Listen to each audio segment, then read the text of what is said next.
আচ্ছা, আমরা অনেক সময় দেখেছি যে আমার বাড়িতে হয়তো একটা গান অন্য কেউ চালিয়েছে, আমি চালাইনি।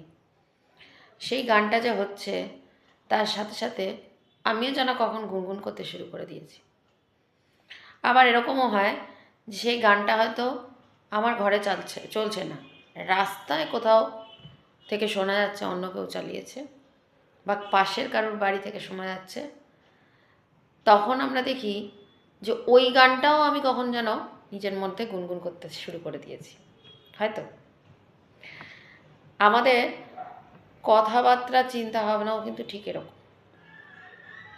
একটা ঘরে যে কথা একজন কোনো মেম্বার বলছে, সেটা কিন্তু ধীরে ধীরে পরিবারের সবার মধ্যে ছড়িয়ে যায়।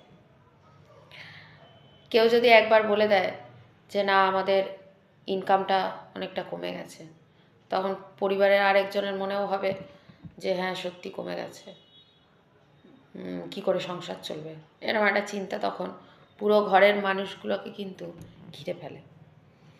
কিন্তু এটা না বলে যদি বলে যে না, ঠিক আছে, যা আছে আমাদের সংসার হেসে খেলে চলে যাবে, এইটা যদি আমরা ভাবতে থাকি, তাহলে কিন্তু এই ভাবনাটাই সত্যি হতে থাকবে।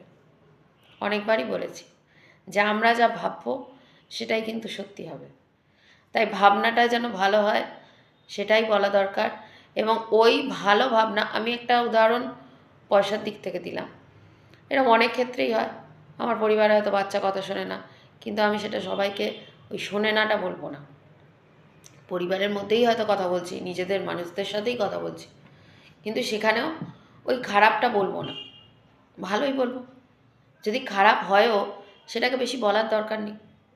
যদি কারোর বাড়িতে অশান্তি হয়, সেটাকে নিয়ে সব থেকে বেশি কথা বলার দরকার নেই, বরং ভালোটা ভাবা উচিত যে না, ভালো হচ্ছে, ভালো হয়ে যাবে, ঠিক হয়ে যাবে, ঠিক হয়ে যাবে। একান্তই ঠিক হয় না, এরকম পরিস্থিতিও তৈরি হয়, একদমই ঠিক হয় না।